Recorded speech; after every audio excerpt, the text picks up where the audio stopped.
es un destacado abogado y escritor colombiano, pasado presidente de la Federación Americana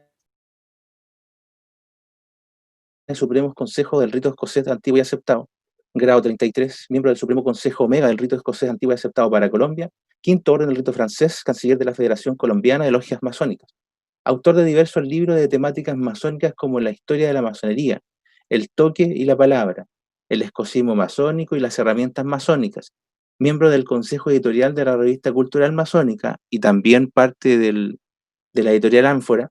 Además tenemos el gran honor de considerarlo un miembro muy destacado de Ánfora, del Gran Oriente de Chile. Sus credenciales masónicas establecen una larga historia. Al decir del mismo, fue regular sus primeros 7 años de vida masónica y liberal los otros 27.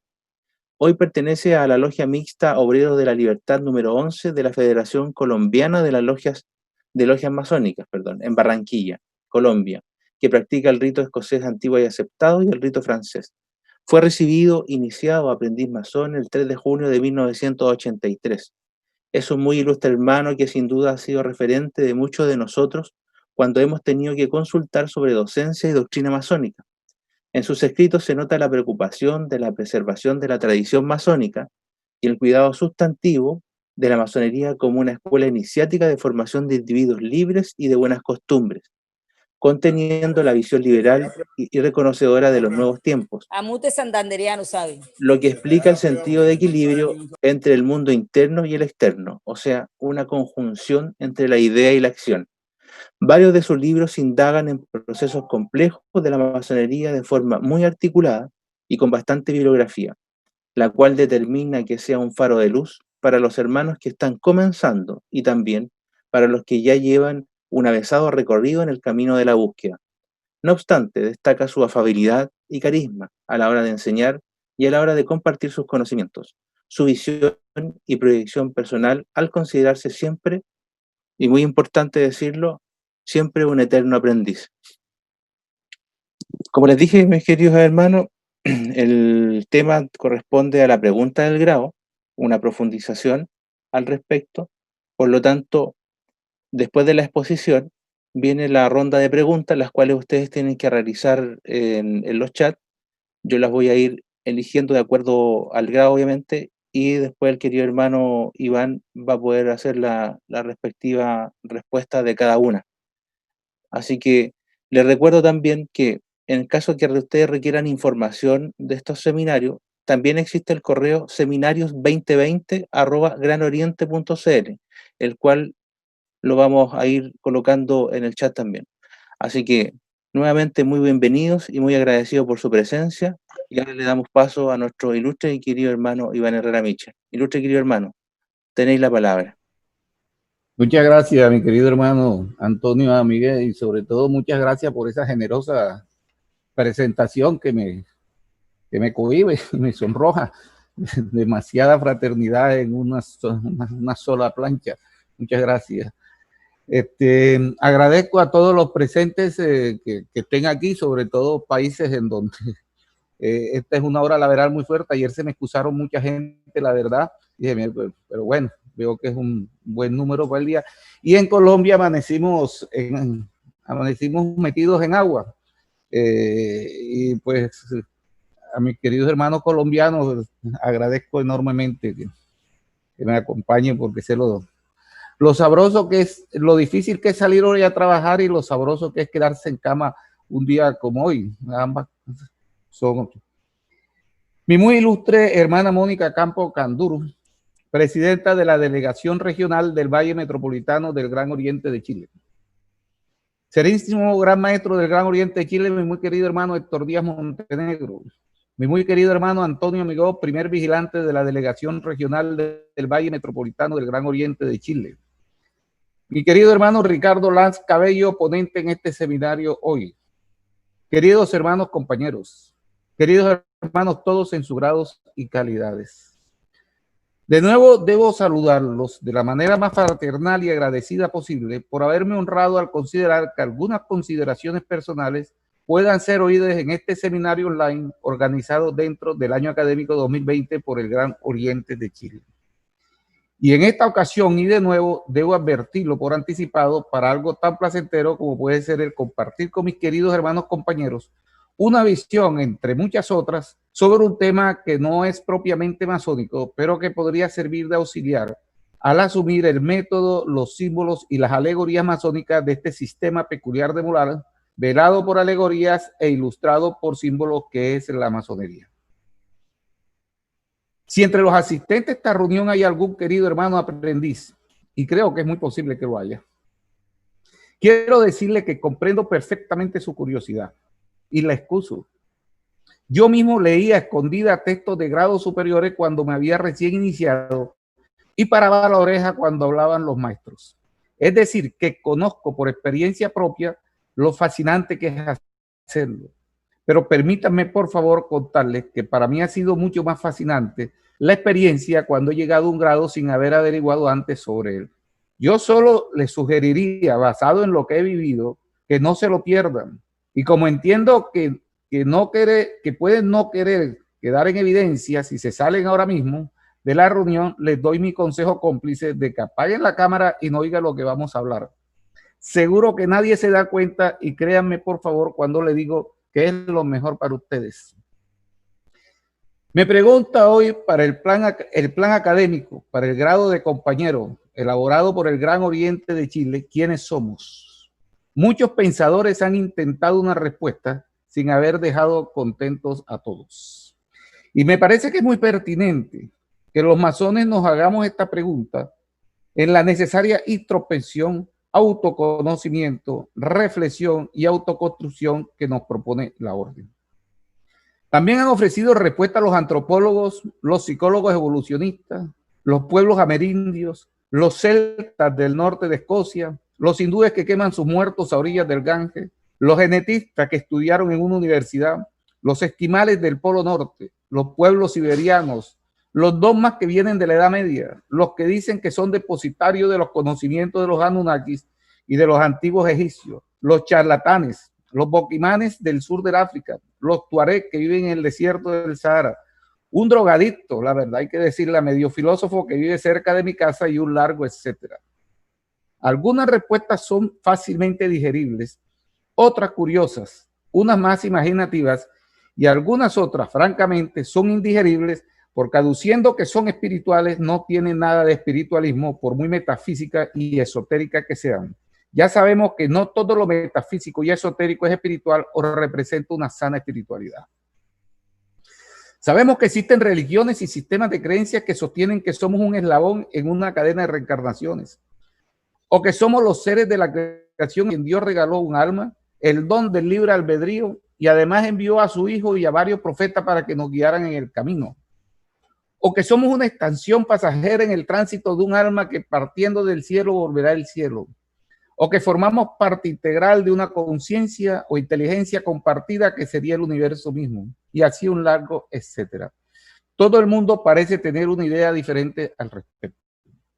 Repito, como hace 8 días, que son creencias y convicciones que profesan muchas personas, sean o no sean masones, y que la masonería me ha estimulado siempre a respetar porque forman parte del fuero personal de sus convicciones y de su fe.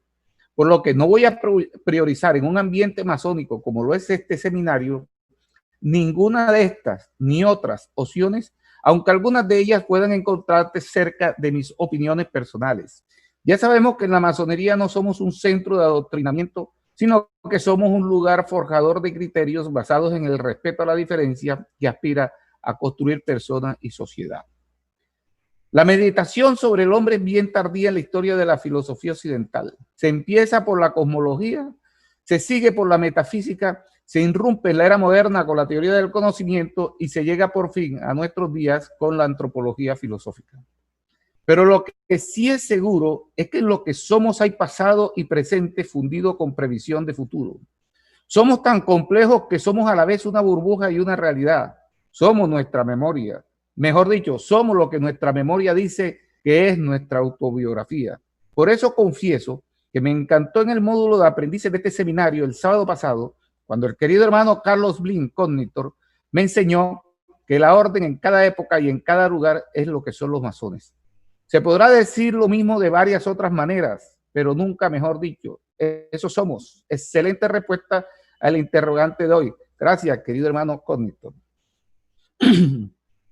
Hace 8 días reflexionábamos sobre de dónde venimos como personas libres y de buenas costumbres, cuando tocamos con humildad el pórtico de la logia, libres de todo metal material, social y psicológico, ni desnudo ni vestido, ni de pie, ni tendido, ni de rodillas, ni descalzo, ni calzado. A partir de este primer contacto social, filosófico y personal con la orden, me sitúo hoy porque la experiencia comienza a ser compartida en lo sucesivo entre la masonería y nosotros. Y de nuevo, con la venia del querido hermano Antonio Amigo, primer vigilante, me quiero dirigir a mis queridos hermanos, compañeros principalmente. Como el sábado pasado, debo decirle que yo ni pretendo ni puedo hacerlo, reemplazar al querido hermano primer vigilante de sus logias en la instrucción y en la orientación que les corresponde brindarles, y menos desde la columna del sur, en donde simbólicamente me estoy ubicando en este momento, para hablarles como un igual que no posee ninguna circunstancia de superioridad moral, espiritual o intelectual. La competencia funcional de sus instrucciones es exclusivamente del primer vigilante y en su esencia del venerable maestro del taller. A ellos van mis mayores respetos y a sus órdenes me someto de pie y al orden, porque entiendo claramente que aunque virtualmente una vez más estoy en este seminario bajo la jurisdicción masónica del Gran Oriente de Chile. ¿Quiénes somos? Tampoco es una pregunta exclusiva del método masónico. Más bien corresponde a la ontología, que como sabemos es la parte de la filosofía que se ocupa de la teoría del ser en general, pero que como la que nos interroga sobre de dónde venimos, planteárnosla de manera explícita es una necesidad metodológica para una reflexión crítica dentro y fuera de la orden masónica. Queridos hermanos, compañeros, luego de haber practicado por algún tiempo el ritual del primer grado, haber reflexionado acerca de su contenido y enseñanza, y en particular sobre aquellas relacionadas con la práctica de la virtud, así como haber aprendido durante ese tiempo a familiarizarse con los símbolos masónicos, con nuestros modales y con nuestras formas de comportamiento públicos y privados, llegaron a un espacio nuevo que complementa la propuesta básica de la masonería simbólica, sobre la que habrá de levantarse la construcción personal. Este fundamento que ahora completan hunde sus raíces en la masonería operativa de la Edad Media y del Renacimiento, dividida en solo 2 grados y no en 3 como ahora, y desde entonces masoniza, si se me permite la expresión, a la persona que toca como profana nuestro pórtico con la sola presentación de que es libre y de buenas costumbres. En lo que respecta al paso que acaban de dar, vemos que estos 2 primeros grados de aprendiz y compañero, originalmente unidos en uno solo y ahora separados, versan sus mensajes complementarios y su invitación al estudio dentro del marco de las 2 columnas que sostienen el templo masónico, de tal manera que ya poseen ustedes todas las herramientas de construcción y herramientas de control del avance de la obra que ofrece la orden. Espero que no me acusen de hablar de más de la cuenta, porque pueda que esté lloviendo, pero les adelanto que nunca más la masonería pondrá en sus manos herramientas distintas a las que ya han recibido en la iniciación y el aumento de salario. Es decir, el mazo, el cincel, la regla, la escuadra, el compás, la palanca, la llana, también llamada trulla en algunos de nuestros países, el nivel y la plomada. En otras palabras, podemos decir que si bien no han alcanzado todavía el grado de maestros masones, ya poseen la maestría del oficio. Y lo interesante del método masónico es que todo lo que van a ver en los grados sucesivos, sin importar el rito, tiene que ser gestionado con lo que simbolizan estas herramientas. Es decir, que los contenidos de los grados 3º hasta 33 del rito escocés antiguo aceptado o del rito que practiquen debe ser gestionado con inteligencia, con voluntad, con medida, con ejemplaridad, con sabiduría, con ampliación de los conocimientos, con solidaridad y con verticalidad de los principios, o sea, con las competencias que distinguen la maestría del oficio. Independientemente del templo interior y exterior que decidan construir, este es el método que les ofrece la masonería, no el destino, sino en palabras del diccionario de la Real Academia de la Lengua, el modo ordenado y sistemático de proceder para llegar a un resultado o fin determinado. Y esto, en mi parecer, es útil para cualquier proyecto que adelantemos, ya sea de carácter espiritual, iniciático, intelectual, empresarial, deportivo, etc. Es como el código de tránsito, que nos indica una buena y útil manera de ir por un camino, pero no nos dice para dónde debemos decidir ir. Queridos hermanos todos, permítame por favor poner un ejemplo para mostrar lo que les digo. Se me ocurre invitarlos a volver mentalmente a vivir el ejercicio que propone el vitriol en el cuarto o gabinete de reflexiones, utilizando con actitud constructiva esta vez las nuevas herramientas que se nos han enseñado. Entonces, recordemos la frase en latín: visita interior a la terra rectificante invenios ocultas lapidem, que como sabemos significa visita el centro de la tierra y rectificándote encontrarás la piedra oculta. Es decir, con inquietud de ti mismo, como diría Michel Foucault, búscate a ti mismo, a tu familia o a tu sociedad para encontrarte, encontrarlas, para mejorarte y mejorarlas.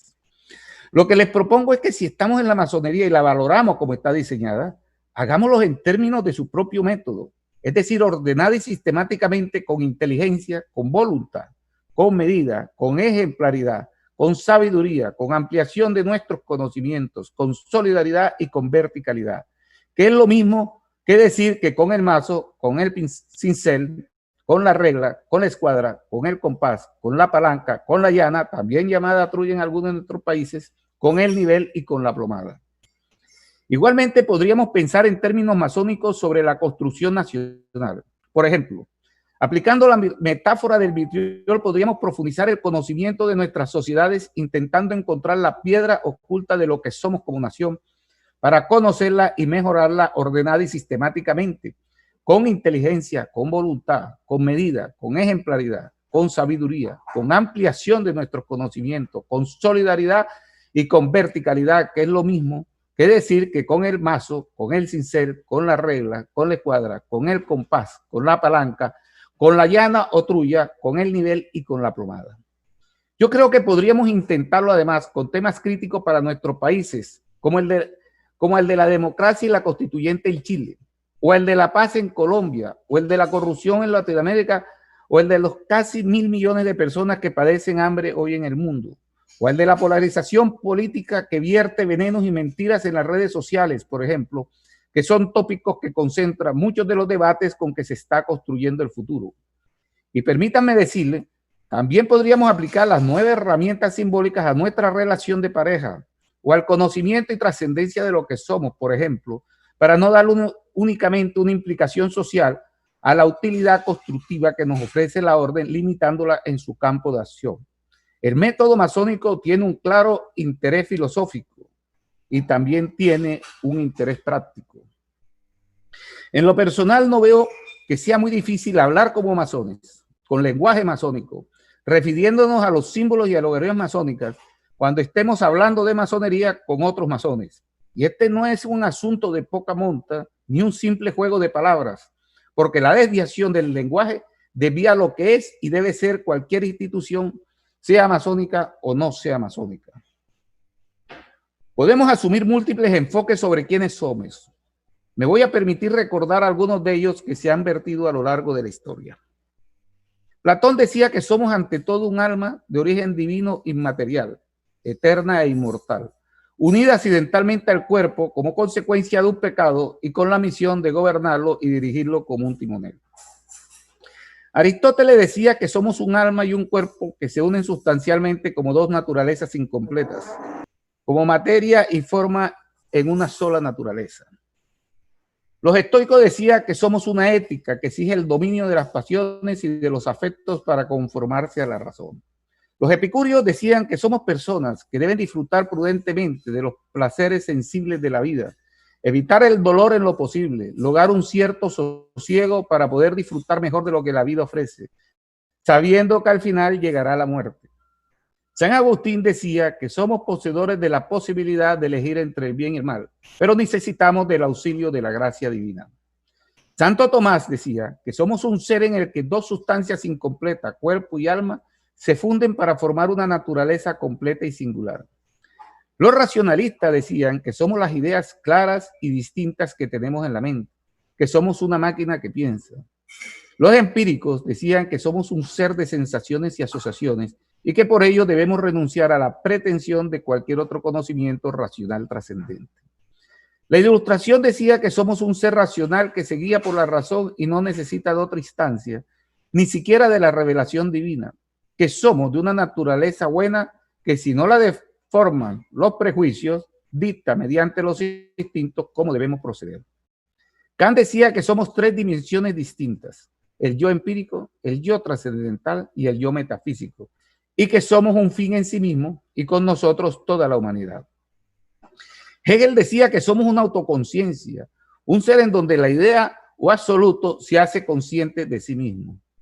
Marx decía que somos seres sociales y comunitarios. Kierkegaard decía que somos unos seres únicos e irrepetibles, resistentes a toda clasificación, que tienen que elegir voluntariamente su modo de vida a partir de tres caminos: el estético, el ético y el religioso. Hölderlin decía que somos una conversación. Nietzsche decía que somos una vida entendida como instinto y voluntad de poder, y que al igual que los monos fueron capaces de engendrar al hombre, así los hombres deben llegar a producir un superhombre libre de los valores de la muchedumbre. Sartre decía que somos una vida humana que es un sufrimiento inútil, pues carece de sentido, sin proyecto ni esencia. Decía que somos una cosa entre las cosas. Freud decía que somos cualitativamente diferentes de los animales como consecuencia de la producción de la cultura y que estamos divididos por un conflicto inconsciente, sexual e infantil entre nuestras instancias psíquicas, el ello, el yo y el superyo. Heidegger decía que somos personas arrojadas a este mundo e inmersos en las cosas que lo conforman y que actuamos sobre ellas. No solo las pensamos, que somos un ser para la muerte, ya que la muerte es el final inevitable, el no ser ya más. Los estructuralistas dicen que somos seres que no pueden actuar libremente, pues estamos determinados por las fuerzas y estructuras del mismo ser, de las que no somos conscientes. Pero que nos hacen no un sujeto, sino un objeto, un elemento del sistema que no tiene sentido ni valor por fuera de él. Max Schiller, Teilhard de Chardin, el Papa Juan Pablo II, entre otros, dicen que somos un ser subsistente y autónomo, esencialmente social y comunitario, un ser libre, trascendente y con un valor en sí mismo que le impide convertirse en un objeto como tal. Por su lado, la ciencia dice que somos unos primates que poseen capacidades mentales que les permiten inventar, aprender y utilizar estructuras lingüísticas complejas, lógicas, matemáticas, estructura, música, ciencia y tecnología capaces de concebir, transmitir y aprender conceptos totalmente abstractos. Queridos hermanos, compañeros, hasta aquí las citas. Me he permitido traer a esta larga lista de respuestas filosóficas de reconocidos pensadores, desde no creyentes hasta santos y un papa católico, a la pregunta sobre quiénes somos, culminando con una que viene de la ciencia, todas surgidas de la inquietud por conocer más acerca de la existencia del ser humano y de la necesidad de profundizar en sí mismo. Y me he apartado de las creencias porque el segundo grado de la masonería universal, sea cual sea el rito en el que trabajemos, nos habla de la necesidad del conocimiento científico y del estudio de la filosofía y de los filósofos. Ahora bien, si me preguntas a esta altura del partido, como masones en tanto que masones, ¿qué somos? Mi respuesta es: somos personas que contamos con un método de construcción basado en un sistema peculiar de moralidad, velado por alegoría e ilustrado por símbolos, y que nos reunimos en un centro de unión que constituye un medio de conciliar verdadera fraternidad entre personas que de otro modo hubieran permanecido perpetuamente distanciados. Este imperativo categórico para usar con el debido respeto las palabras de Kant es lo transversal que hace que seamos masones o no lo seamos, independientemente del rito que practicamos o cualquier otra etiqueta que nos distinga, como progresistas, regulares, adogmáticos, femeninos, masculinos, mixtos, de negros, de blancos, tradicional, modernos, antiguos, etc. Estoy seguro que esta definición en términos masónicos les resulta familiar porque él representa el espíritu de la masonería especulativa a la que sin lugar a duda pertenecemos, sino a otra, desde su fundación hace 300 años. Y porque sabemos que la masonería no es un partido político, ni un sindicato, ni una religión, ni una secta, ni mucho menos pretende sustituirla, reformarla, ni complementarla. Claro está, aparte de ser masones, podemos en nuestra vida profana ser paralelamente hinchas de un equipo de fútbol, padres de familia, practicantes de una religión, amantes, miembros de la Golden Dawn, médicos, floricultores, portadores del VIH, comerciantes, profesores, pilotos de aviación y un largo etcétera. El truco está en que ningún masón puede descalificar a otro masón porque no comparte sus ideas ni condicionar su ser y estar en la masonería por la adherencia a una narrativa en especial, sea la que fuere. Dicho lo anterior, creo que debemos ocuparnos un poco, dentro de los límites de tiempo que la fraternidad y la decencia me imponen, al modo en que funciona ese centro de unión cuyas características marcan lo que somos.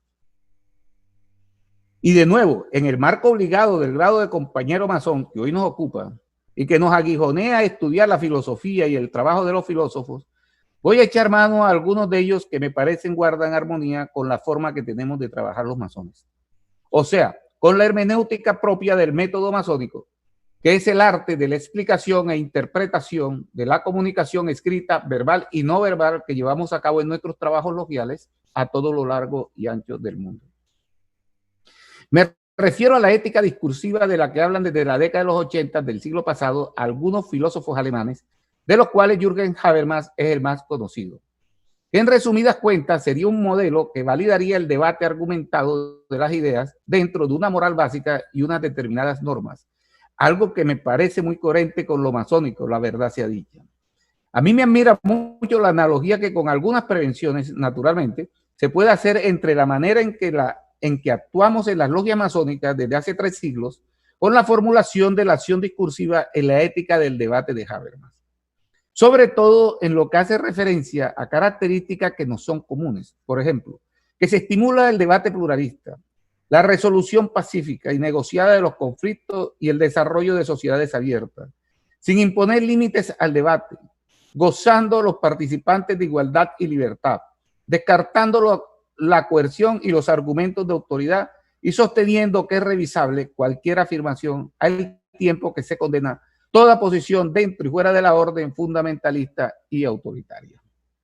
Ahora bien, mis queridos hermanos, habiendo dicho todo lo que he dicho hoy, debo culminar estas reflexiones personales sobre lo que somos como personas, lo que somos como personas que son masones y lo que somos como masonería, dejando sentado que no obstante que en el grado de compañero se nos invita a conocer el pensamiento de filósofos de todas las épocas, algunos de ellos que fueron masones como Fichte, Goethe, Krause y Voltaire, por ejemplo, no hay que pensar que la masonería ha adoptado sus pensamientos, porque todo este estudio sugerido está destinado a que cada uno de nosotros construya y fortalezca un criterio personal ilustrado y no se atenga a una superficial versión light de lo que podría ser el templo interior y el templo exterior, así como el rol de la masonería y de los masones en lo personal y en lo colectivo en su construcción.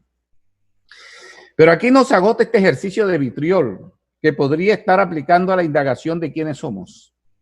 Porque la formación de criterios dentro y fuera de la masonería también ofrece novedosas dificultades que nadie hubiera imaginado y que hoy no podemos desconocer.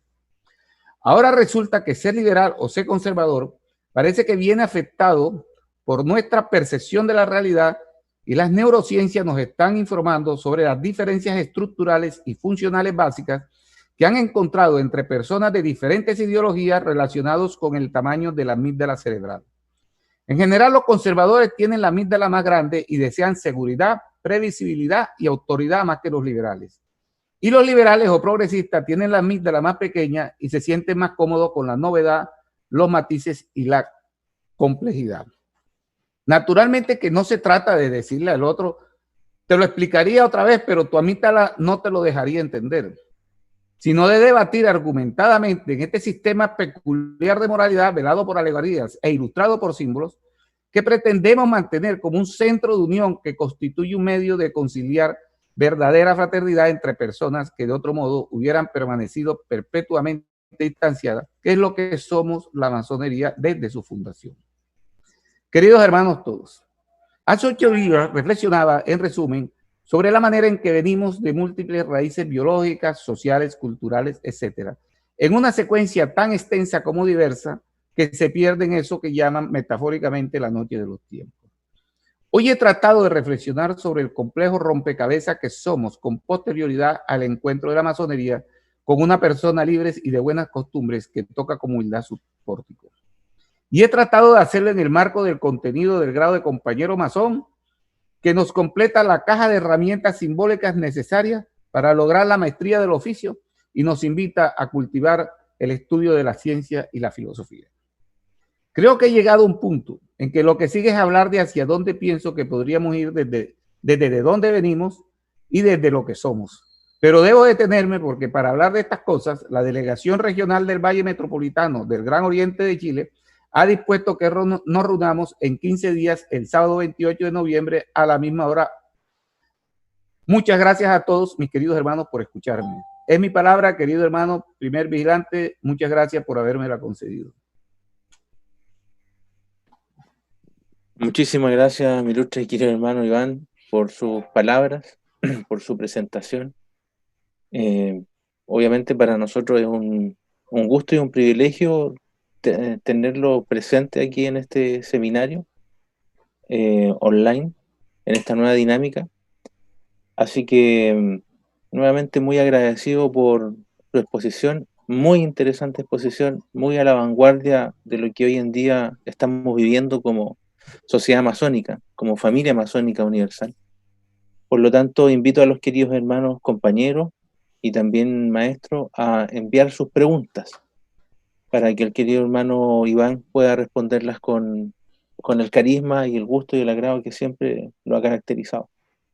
Chor, tirado, si el querido hermano Rodrigo Céspedes le puede dar acceso a la voz, al micrófono, para que pueda hacer su consulta, por favor.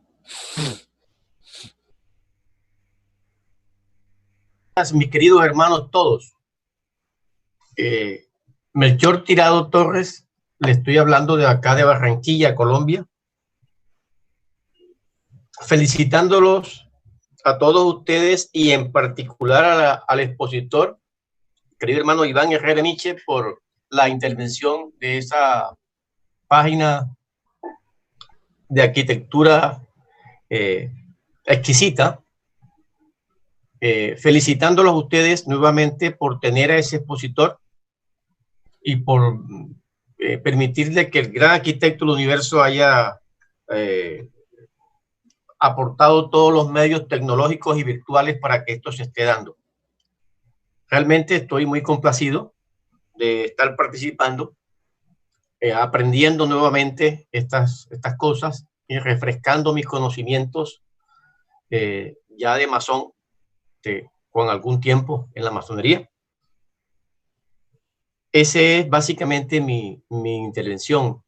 No voy a hacer preguntas particulares del grado porque considero pues que los hermanos compañeros son los que deben de practicar, hacer las preguntas básicamente del grado. Ezequiel Puede cerrar el micrófono si quiere, mi querido hermano. Gracias. El querido hermano Ezequiel Medina, de la respetable logia Ramén número 1 del Gran Oriente de Chile, del Valle Regional Metropolitano, pregunta lo siguiente, mi querido ilustre hermano Iván. ¿La masonería invita a cada uno a investigue, reflexione y responda a la pregunta ¿quién soy? ¿O hay alguna enseñanza específica al respecto? No, tiene que descubrirla, le dan 9 herramientas. Las 9 herramientas para que las busque. Y un método. Porque, bueno, yo planteé ahí, no, ahora no recuerdo cuánto, una docena de respuestas que se han hecho a lo largo de la historia, pero nos corresponde a nosotros mismos hacerlo. Hay un método, hay unas herramientas, y a mí me parece que lo podemos aplicar a lo que querramos, la verdad. A mí me parece muy útil. Charles Posé, un pensador, murió hace unos años, francés. Él decía una cosa, decía, el fin último de la masonería es la realidad. Todas las realidades. Es que miren, hermano, ayer los colombianos, bueno, Melchor ayer estaba llorando anoche, mi querido hermano Melchor, porque ayer perdimos con Uruguay 3-0 y nos espera el 17 con Ecuador, que le ganó a Uruguay 4-2 y vamos de visitante. Pero nosotros podemos hacer, esto no es live lo que le voy a decir, por favor no lo tomen como live. Nosotros miremos todas las herramientas que nos da la masonería, lo que simboliza las 9 herramientas que nos dan estos 2 grados. Apliquémoslas al estudio del desastre que pasó ayer, con ánimo constructivo. El chiste está en que nos acercamos a lo que es, a lo que somos deportivamente, con ánimo de constructivo, de construcción. Eso caracteriza la masonería.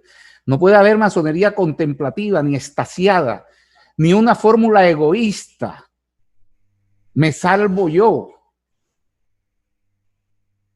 La masonería es solidaridad y tenemos una herramienta que nos lo muestra. Entonces siempre tiene que ser con ánimo constructivo, en lo que sea espiritual, trascendente, cualquiera sea la concepción trascendental o espiritual. Yo cité al Papa Juan Pablo II. Me faltó porque no lo encontré al Papa Ratzinger. Es que no encontré la definición de hombre, lo busqué, tiene una discusión con Habermas extraordinaria, pero yo quería que me dijera qué somos como hombres y no lo encontré. Pueda que esté por ahí. Si algún hermano me hace el favor y me da, pues me gustaría, la verdad, porque Ratzinger es un intelectual de una talla muy alta, y eso hay que reconocerlo desde el catolicismo, fuera del catolicismo, como algunos teólogos islámicos tienen una concepción del pensamiento y una concepción de la ciencia al servicio de Alá extraordinario.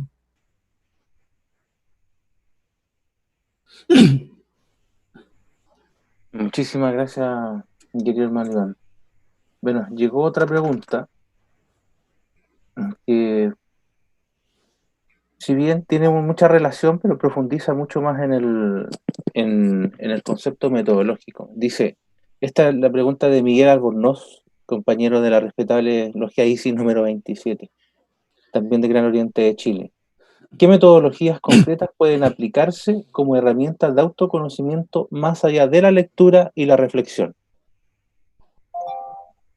¿Es aprendiz? Es compañero.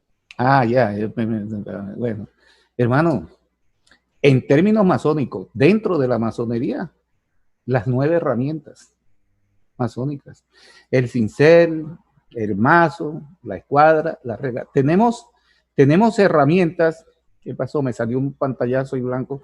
Tenemos herramientas, algo pasó. Bueno, no sé si me ven, y ahora volvimos a mosaico. A ver, tenemos herramientas directas de construcción y tenemos herramientas para medir el avance de la obra.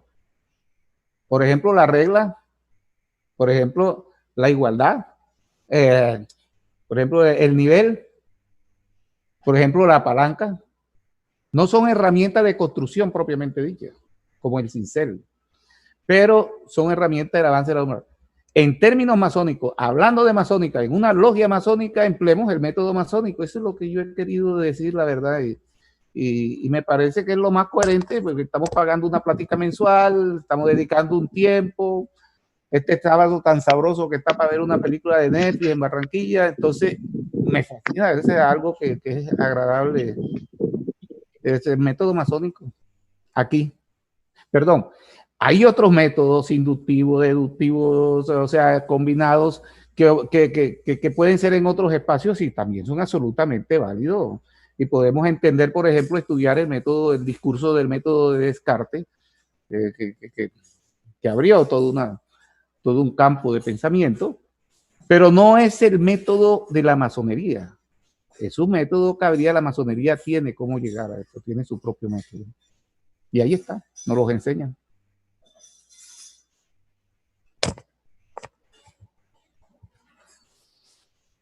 Bueno, la siguiente pregunta viene de nuestra querida hermana Angélica Pérez Arancibia.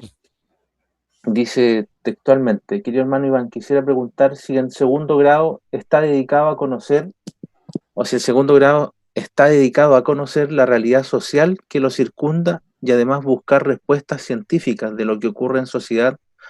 ¿Cómo se concilia la parte espiritual?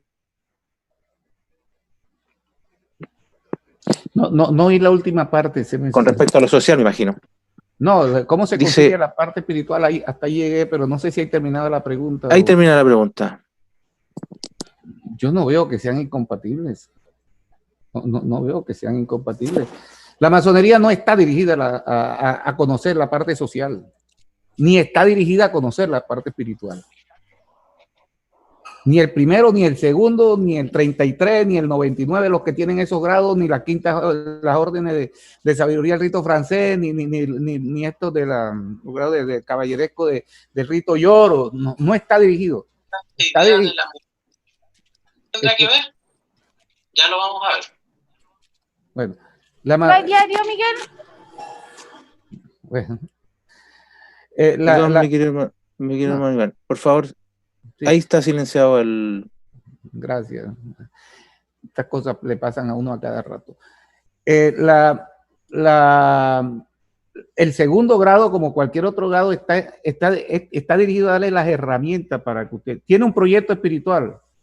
Es válido. Nadie puede decir.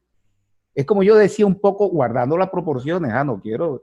como un código de tránsito. Dicen cómo va uno útil en una carretera, coja a la derecha, no haga esto, cuando un semáforo rojo y tal. Pero el código de tránsito, en ningún artículo, ni parágrafo, ni inciso, dice, usted en la mañana cuando se levante, vaya a tal parte o vaya a tal playa. No nos dice a dónde debemos ir, nos dice cómo debemos ir. El destino espiritual, social, personal, filosófico, lo determina uno. Ahí es donde hay que tener claro en que yo no puedo imponerle mi destino. Si yo quiero ir a una playa, pero usted quiere ir pues a un barcito, pues yo no puedo imponerlo, ¿verdad? No. Puedo mostrarle, diga, en la playa hay buena brisa, lo que sea, y usted dice, sigo con mi barcito. Pero es un poco eso, nos ayuda, nos invita, nos incita, porque no es vernos el ombligo, ni es aprendernos. La masonería no es un directorio. No es un directorio, ni es un diccionario. La masonería es filosofía en acción, filosofía constructiva, siempre. Tenemos la metáfora de la construcción. Me guste o no me guste, pues aquí es la metáfora de construcción. En otras partes habrán otras metáforas, pero en este, señores, es el de la construcción. No sé si responde la pregunta.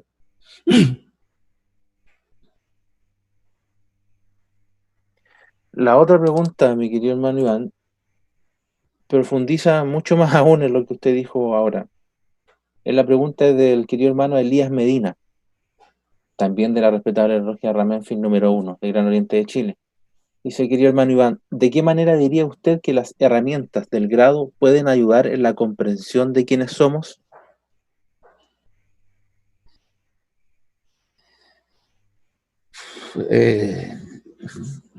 Hermano, aplicándolas. Yo voy a volver a leer a donde está la parte, perdón un poquito, porque quiero ser reiterativo y no quiere que se me olvide. Hermano,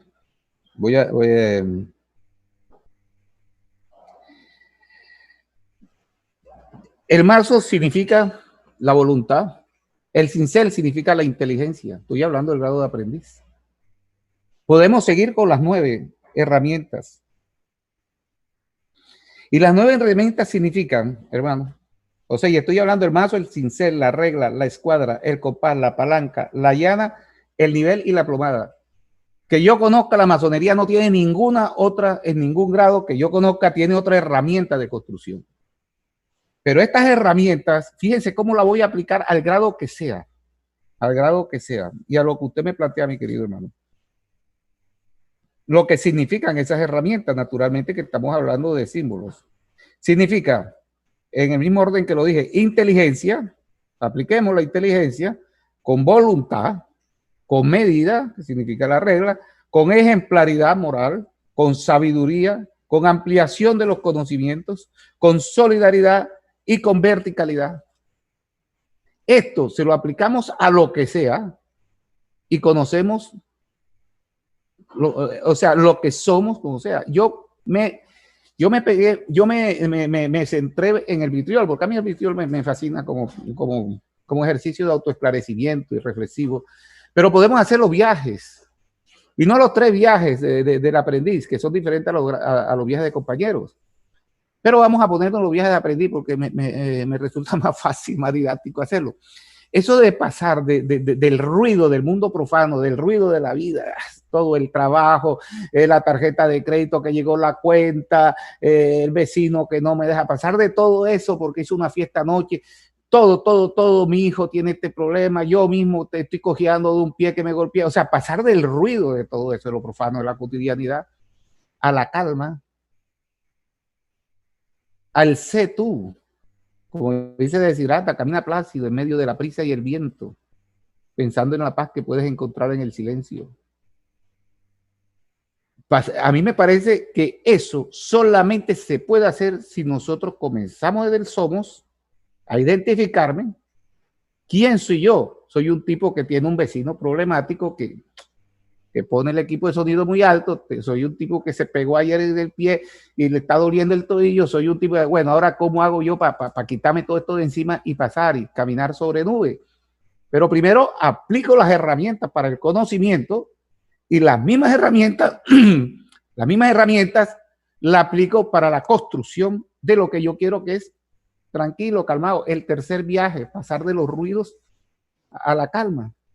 Y esa calma puede ser de conciencia porque cometí un pecado muy grande, un delito, y bueno, paso.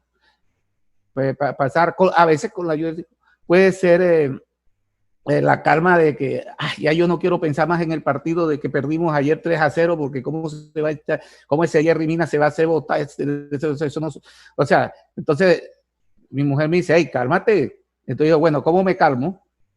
Con inteligencia, con voluntad, sintiendo que me estoy calmando. Y eso. Lo digo muy coloquialmente, pero básicamente es para ejemplarizar que tenemos un método y una herramienta sumamente extraordinaria, que tiene un contenido filosófico impresionante, pero que es tremendamente práctico. Y de esa parte práctica, la verdad sea dicha, a veces nos salimos. Voy a decir una herejía. Me perdonan los hermanos. Desde la década del 70, el hijo de Aldo Lavanini se presentó a Kier, a la editorial Kier Argentina, con unos escritos a máquina, porque no existían los computadores. Esos escritos eran un manual del aprendiz, un manual de compañero, un manual de maestro, un manual del cuarto grado, creo que del 9º y creo que llega hasta el 18. Aldo Lavanini, máster. Desde ahí Kier inundó toda Latinoamérica con esos manuales. Porque el hijo de Aldo Lavanini, no recuerdo el nombre, regaló los derechos a Kier. Cuando yo me inicio en el 83, los viejos masones no conocían a Lavanini. Conocían a André Casar y el diccionario enciclopédico de la masonería de Lorenzo Frao Brines. Eso era lo que los viejos decían. Vea, cómprese eso, cómprese eso. Cada vez que pueda, vea, ahorre y cómprese eso. Eran los libros que tenía y la liturgia, ahí estaba toda la masonería y lo que se molía en la actividad.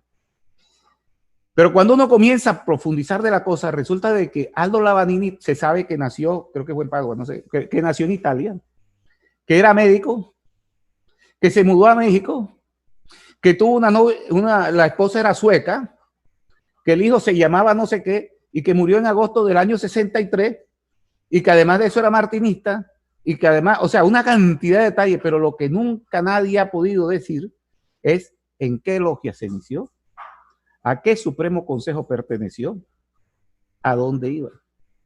Entonces, no voy a hablar mal de Lavanini, pero si nos atenemos a la evidencia, tenemos un profano escribiendo sobre masonería, enseñándole masonería a los masones. Ahí hay una pata coja de la mesa. Tenemos que calificar muy bien las fuentes. No digo que sea malo lo de él, porque en última, las definiciones de Lavanini, yo tengo toda la colección, crearon un camino, crearon un proyecto, crearon una forma de entender la masonería desde la década del 70 para acá. Yo apenas me inicié, salí corriendo a la Librería Nacional aquí en Barranquilla y compré el manual porque llegaron tal y compré el manual de Lavanini, ahí los tengo todos. Y me pareció que tiene buenas definiciones, pero ojo con las fuentes y ojo o sea, ojo en donde separamos la paja del trigo. Y no digo que sea paja Lavanini, lo que quiero decir es que hay que distinguir con mucho cuidado, con inteligencia, con voluntad, con medición. Tenemos que ponerle la lupa a todo lo que... Los médicos nos dicen, no coma comida chatarra. No vaya a tal cadena, no voy a decir el nombre porque de pronto hay alguien que trabaja en esas cadenas. No vaya a tal cadena de hamburguesa, no vaya a tal, y lo que me fascina, y esa salsa de mostaza es extraordinaria, no vaya que le hace daño. En la casa mi mujer dice, no comas tanta grasa, estás tomando mucho. De igual manera, tenemos que tener el mismo cuidado dietético para lo que le metemos al cerebro. Al cerebro no podemos meterle chatarra, desayuno, almuerzo y comida. De vez en cuando una chatarra, yo, bueno, me invitan. Pero chatarra, desayuno, almuerzo y comida, terminamos con un infarto coronario en el cerebro. Lo digo como un similar, porque yo sé que terminamos con un infarto en el cerebro o lleno de una cantidad de cosas. ¿Qué es lo que tenemos hoy? Perdón, ¿qué tenemos hoy a partir de las redes? Las redes tienen grandes cosas. Yo estoy suscrito a unas páginas que me fascinan. Algunas me llegan, otras no. El logaritmo, me preocupa que el logaritmo me vaya a volver autista porque nada más me manda lo que él se ha dado cuenta que a mí me gusta. Y a mí siempre me gusta saber lo que dice el otro. ¿Verdad? Como me gusta saber. Pero el logaritmo está llenando a la gente de una cantidad de basuras impresionante. Cuando uno ve las redes sociales y cada vez, señores, cada vez que hay una elección y se nos volvió moda, yo no sé si antes había, eso se nos volvió moda, las elecciones en Colombia, el proceso de Chile, el proceso ahora de las elecciones de Estados Unidos, uno oye una cantidad de cosas que uno dice, y este tipo sí está creyendo lo que está diciendo. Yo no sé si él lo cree o si tiene un interés. Porque hay quien les paga para decir las cosas. Yo hace poco asistí a una charla en donde decía, no juzgues a un abogado cuando está defendiendo algo, porque el abogado dice mentira porque le pagan para decir mentira. Bueno, para presentar las cosas de esa manera. Pero ojo que hay gente de buena fe. Aquí es donde, bueno, que yo hice la analogía con Habermas porque me parece que de ahí se pueden rescatar algunas cosas. Todo debate tiene que tener la buena fe. La buena fe de lo que yo les estoy diciendo, no los estoy engañando. Tiene que haber una buena fe entre los interlocutores. Es un presupuesto mínimo. No sé si me extendí, seguro que sí me extendí, pero solamente quería resaltar quería resaltar un poco algunas líneas de las cosas que pregunto.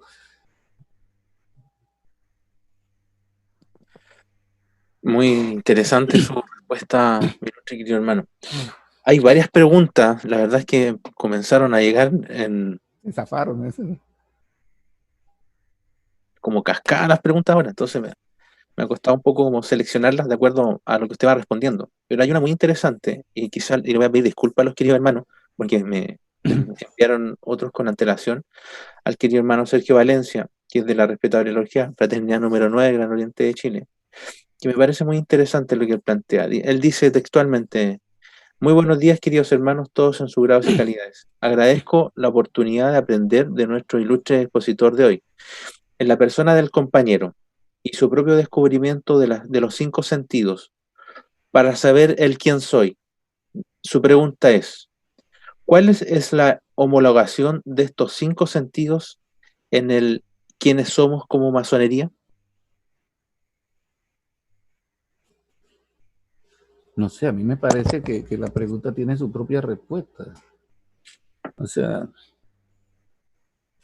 los sentidos, yo entiendo que los sentidos, no se está hablando del sentido de sí mismo, el que hablaba Víctor Frank, el hombre en busca de sentido. No sé si se habla de eso, pero cuando me habla de los 5 sentidos, yo le añado el sexto, que es la piel, que es el más largo, o sea, el gusto, no sé qué.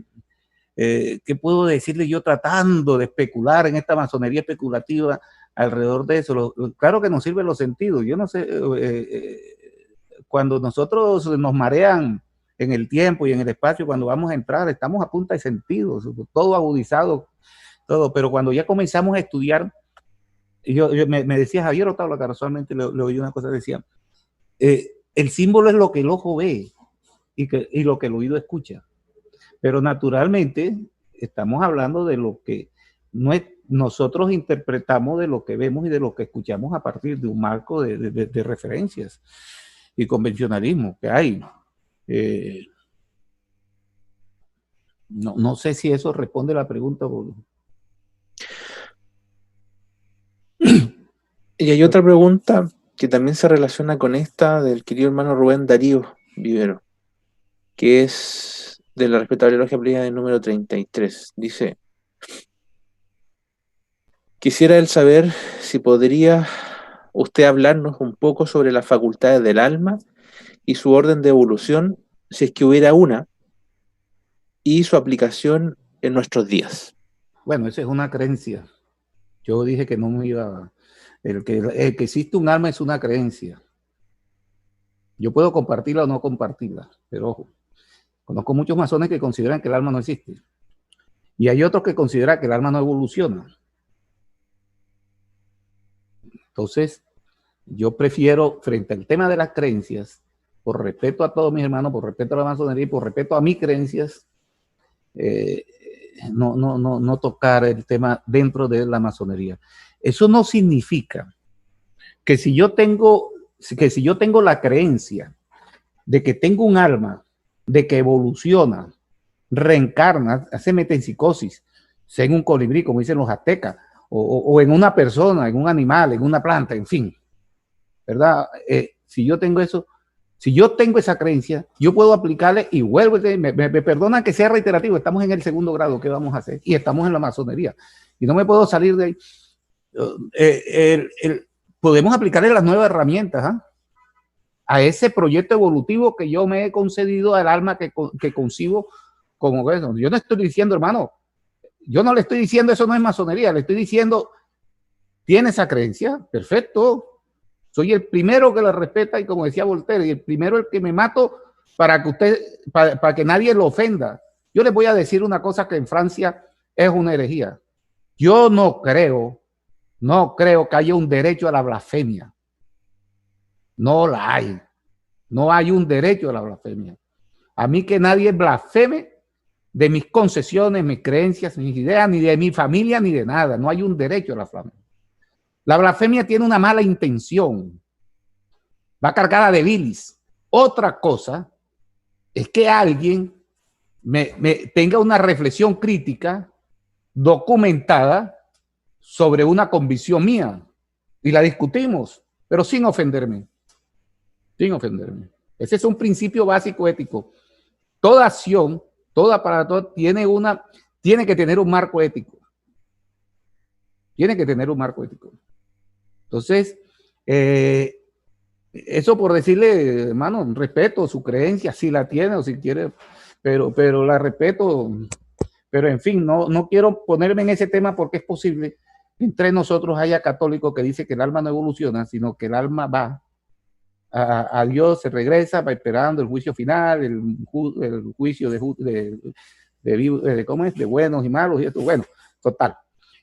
Sí me explico, o sea, no es verdad que si llegamos a la masonería, tengo que pasarme a comenzar a sostener, a reemplazar mi religión, mis creencias, por otras creencias. Que si la masonería es esotérica, y creo que debo detenerme en esa palabra, esotérica es lo que no es del común uso. No nos pongamos a darle una sola definición, nos ponemos, yo cuando hablo de esoterismo, ya yo no sé ni de qué estoy hablando, ni de qué lado están echando los tiros, porque comienzo a decir una cosa y el otro, con base en una definición, y el otro con base en una definición. Mira, yo les voy a decir una cosa. La declaración de renta de Donald Trump es esotérica porque no es del denuncio público. No estoy volviendo live. Estoy dando una definición de esoterismo. La fórmula de la Coca-Cola creo que es esotérica. No sé si ya la obligaron a darla. Las ciertas escuelas, que les llamamos esotéricas, tienen conocimientos esotéricos. Pero tenemos que tener, lo primero que tenemos que ponernos de acuerdo es sobre las definiciones de lo que vamos a hablar. Porque no es, y en eso yo me siento a veces, dice, si eres masón, tienes que levitar. O sea, no sé, mire, yo le voy a decir una cosa. Me recomendaron un libro hace poco. Y un hermano escribió, Un hermano escribió, dice, la presentación del libro, ¿por qué yo debía comprarlo? Yo no, yo me recomiendo, yo leo de todo, yo leo lo que ustedes quieran, yo leo de todo. Bueno, hay algunas cosas que no leo, física nuclear y cosas así, pero yo trato de leer todo lo que tiene que ver con humanismo y filosofía y cosas. Y una de las cosas que el tipo decía, que él me recomendó, me decía, el que escribió este libro, lo escribió desde el plano astral. Y si usted quiere, puede viajar al plano astral y conocerlo al que escribió el libro. Yo miré a mi alrededor y de pronto miro los 65 que hay aquí y yo quisiera que alguien me levantara la mano y me dijera, realmente, ¿a quién le puedo pedir el favor de que vaya al plano astral y confirme si el autor lo escribió desde el plano astral? Que me levante, que me haga ese favor. Entonces, si 66 masones que hay aquí, ninguno es, aquí yo no sé, hay algo que no me cuadra. Hay algo que no me cuadra porque no conozco ningún masón que me pueda hacer favor de viajar al plano astral, hablar con el autor y confirmarme y me trae la confirmación. Entonces yo debo dar eso por seguro porque, o sea, entonces hay que distinguir cosas, Y dicho esto, yo reconozco que muchas escuelas, los Rosacruces, Golden Dawn, constructores del Addington, martinismo, bueno, de los que me acuerdo, muchas cosas, en últimas son caminos de autoesclarecimiento. Son caminos de autoesclarecimiento propios, con una dinámica, con unos contextos que a mí me parecen interesantes. Yo no reniego de ellos, Pero cuando estoy hablando de masonería no me gusta hablar de constructores del Addington, ni me gusta hablar de cuestiones teosóficas, aunque algunas cosas pueda leer de Krishnamurti, de la Blavatsky, en fin, en el proceso general así como puedo leer libros que me fascinan, de García Márquez o la poesía y me estacio con ellos y lo creo y hasta lo vivo algunas cosas, ¿quién puede decir que no vivió eso? Por ejemplo, para decir algo de los chilenos, o sea, aquello de que esta noche puedo escribir los versos más tristes. ¿Quién puede decir que no vivió eso? Lo vivimos, lo sentimos, pero cuando yo vengo a la masonería aquí, yo no vengo a recitar la poesía de Neruda, aunque la poesía de Neruda me da una espiritualidad, si se quiere, y que coste, que era ateo, pero me brinda una espiritualidad que disfruto. Esto es complejo y lleno de matices, por eso decía, somos burbuja y somos realidad.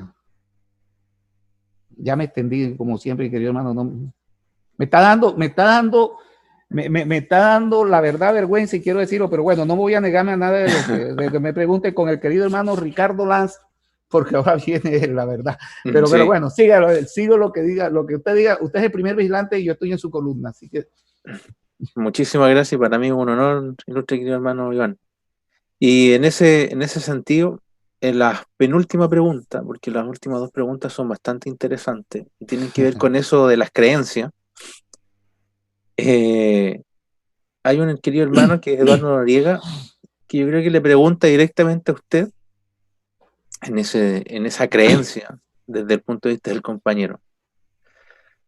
Bueno, son dos preguntas en una, en definitiva. Dice, ¿qué libros les ha servido a usted para construirse y mejorar como compañero? ¿Y cómo ha utilizado usted las herramientas simbólicas en su vida para este grado filosófico? Yo sé que es larga la pregunta, pero la quiero conectar con la otra pregunta de nuestro querido hermano José Ignacio Mejía, que también me parece muy interesante y ojalá la pueda conectar con la anterior. Él pregunta cuál es su percepción a futuro, por lo tanto, que podemos tener las nuevas generaciones o la generación de los jóvenes del siglo XXI frente a este desafío de la masonería. Bueno. Y con eso terminamos, mi ilustre. Bueno, lo primero que quiero decirle al que me preguntó, me dijo que le recomendara un libro y que había construido yo, le digo, gracias por la buena opinión que tiene de mí. Realmente lo inteligente es hacer mutis por el foro y no contestar. Pero lo sincero, y me debo a la sinceridad, a la buena fe en la acción discursiva, es que yo sigo en construcción y sigo buscando y sigo leyendo y todo lo que se cree, todo lo que por ahí, todo lo que se escribe trato de leerlo, a veces no es fácil, ni tengo tiempo, porque también, aunque tengo que trabajar y tengo una familia que atender y tengo una telenieta ahora, pero bueno, ahora vive lejos, entonces ahora se me volvió una telenieta, ahora mientras pasamos la pandemia.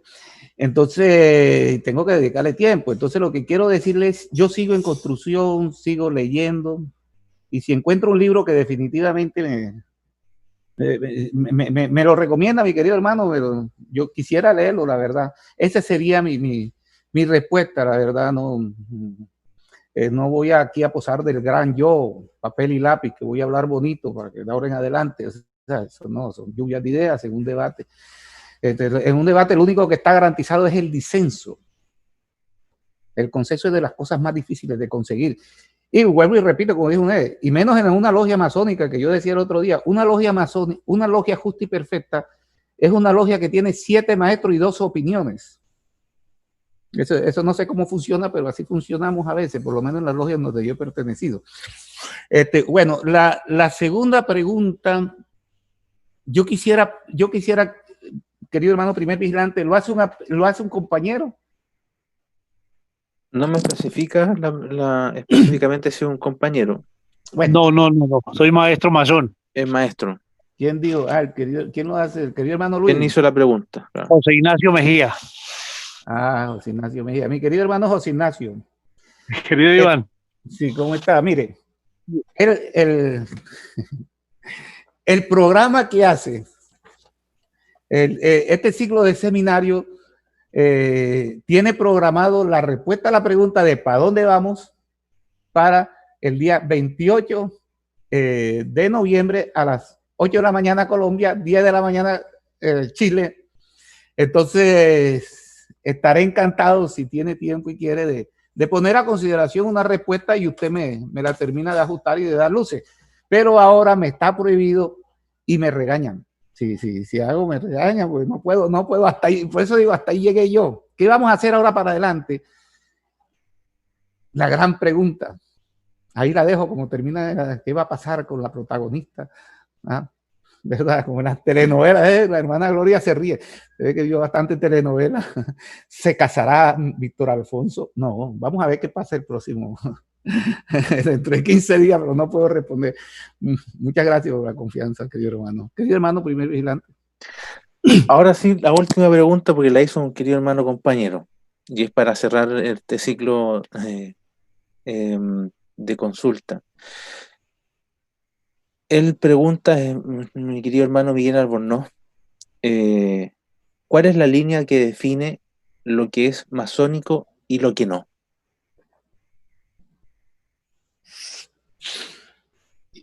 A ver, esa pregunta es de fondo. Y la búsqueda no es fácil, pero uno tiene que atenerse a algo. Tiene que haber una tabla. Yo tengo 2 tablas, que hoy las decía, a las que me agarro.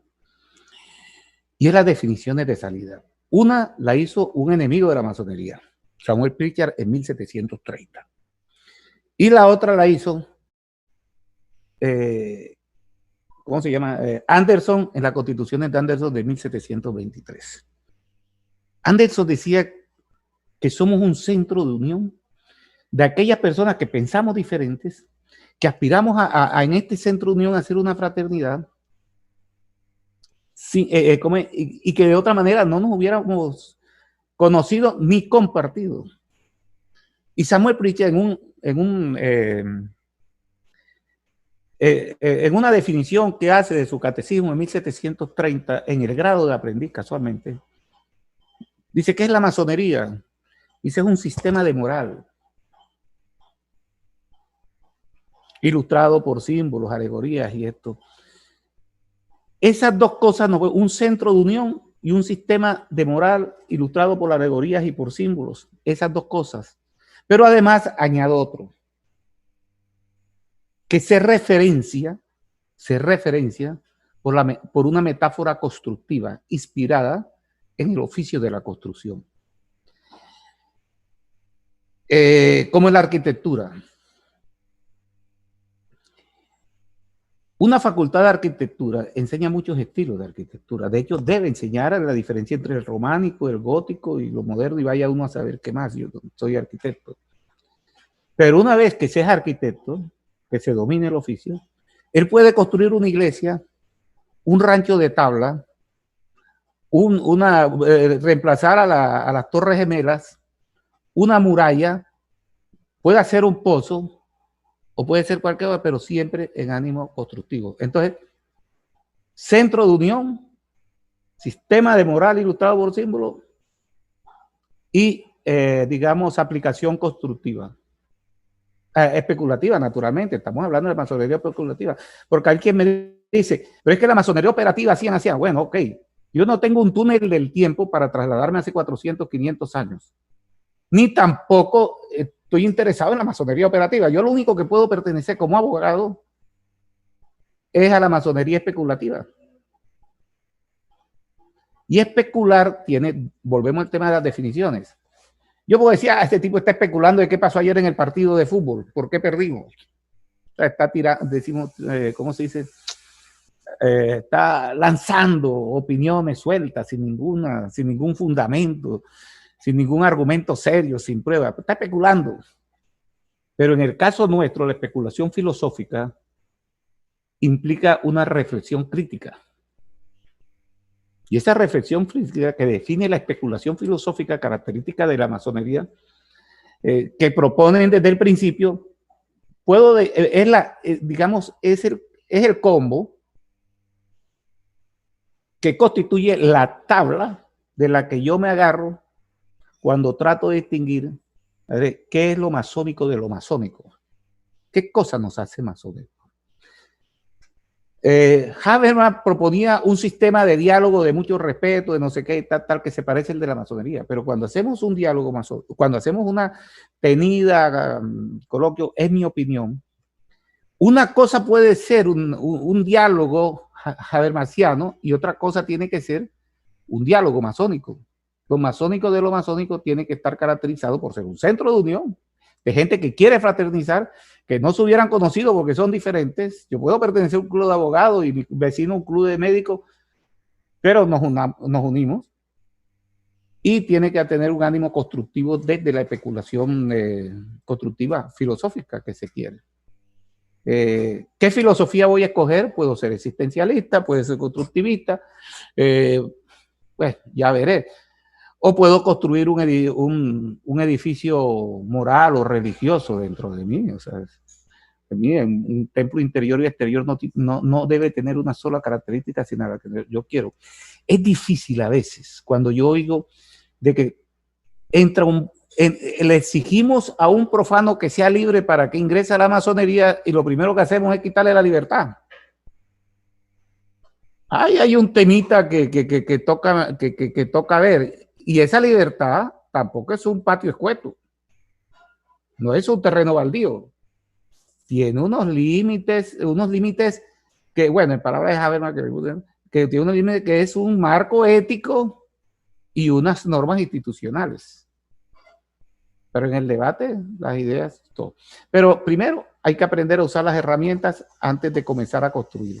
Porque a veces hay aprendices que yo veo que entran y al día siguiente, o sea, entran de grandes maestros, serenísimos, o entran de grado 33 de una vez, o sea, tienes 2 tenidas y ya no, hay que aprender la cartilla, la A con la M con la A, ma, la M con la A, ma, pa, mi mamá, me mima, amo a mi mamá. O sea, hay que aprender a leer para después leer la Constitución Política Nacional de un país, a Condorito, la obra de Neruda, un manual de jugar ajedrez, pero hay que aprender a leer, y eso el aprendiz y el compañero, de verdad, tienen que aplicarse a aprender a usar las herramientas del oficio y volverse un maestro del oficio.